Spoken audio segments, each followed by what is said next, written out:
तो कहीं आधम जैसे नाम मिलते हैं। जैनागम में भी मिलता है 72 श्रेष्ठ श्रावकों को सुरक्षित कर लिया जाता है।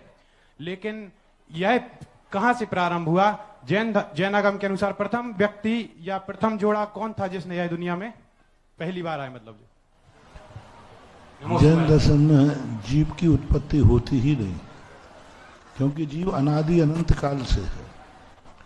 इनकी पर्यायें बदलती हैं, पर्यायें बदलती हैं, जीव नहीं बदलता। जीव द्रव्य तो था, है और रहेगा।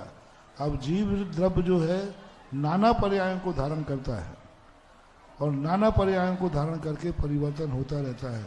मूल का कभी नाश नहीं होता है। न जीव की उत्पत्ति कहीं से होती है। 32 जोड़े जो हैं वे तो मां सुरक्षा की दृष्टि, जैसे नदी में बाढ़ आ जाए तो मिलिट्री आकर के कुछ को बचाने का प्रयास करती हुई, जितने बच जाए उतने अच्छे हैं। तो उस समय ऐसा अकाल पड़ेगा कि उस समय विद्याधर लोग 32 लोगों को ही, 72 जोड़ों को ही बचा पाएंगे, लेकिन उनके बचाने से उत्पत्ति नहीं मानी जाएगी। आद्य जोड़ा कौन था नहीं कहा जाता, क्योंकि आद्य जोड़ा मानोगे तो कहाँ से उत्पत्ति करोगे? माँ बाप को तो लाना पड़ेगा ना, बिना उसके नहीं कर सकते। वही वाली बात है, दुनिया में मुर्गी पहले थी कि अंडा पहले था? हाँ? यदि कहो मुर्गी थी तो वो मुर्गी आई कहाँ थे? तुम कहो अंडा था तो वो अंडा आया कहाँ? दूसरा, दुनिया में बीज पहले था कि फल पहले था? है? तो बीज कहां से आया? बीज कहां से आया? फल से। फल कहां से आया? तो ये अनादि अनधन व्यवस्थाएं कहलाती हैं, जिसमें आदि और अंत से रहित है।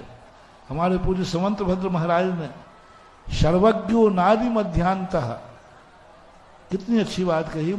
सर्वज्ञो नादि मध्यांत, सर्वज्ञ वही है जो आदि और अंत को नहीं जानता है, लेकिन संपूर्ण को जानता है। संपूर्ण को जानना अलग चीज है, आदि और अंत जानना अलग चीज है। उदाहरण के लिए मैं देता हूं, एक चूड़ी है, चूड़ी।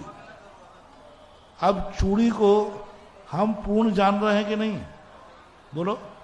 लेकिन आदि मध्य और अंत है ही नहीं। एक छोटी सी चूड़ी में पूछा जाए कि इस चूड़ी का आदि कहाँ है, मध्य कहाँ है, अंत क्या है ही नहीं, तो जानोगे क्या?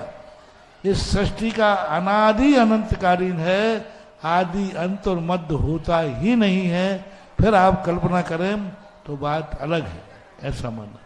श्रीमती नीति जैन, इसके बाद तैयार रहेंगी सीमा जैन पथरिया, सतीश मेडिकल।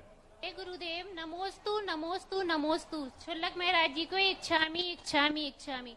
हे गुरुदेव, आजकल प्राय ये होता है कि ज्यादातर लोग बहुत अच्छा धर्म करते हैं, पूजा पाठ अभिषेक करते हैं, लेकिन मंदिर जी से लौटने के बाद क्रोध, कषाय और यहाँ तक कि किसी का दिल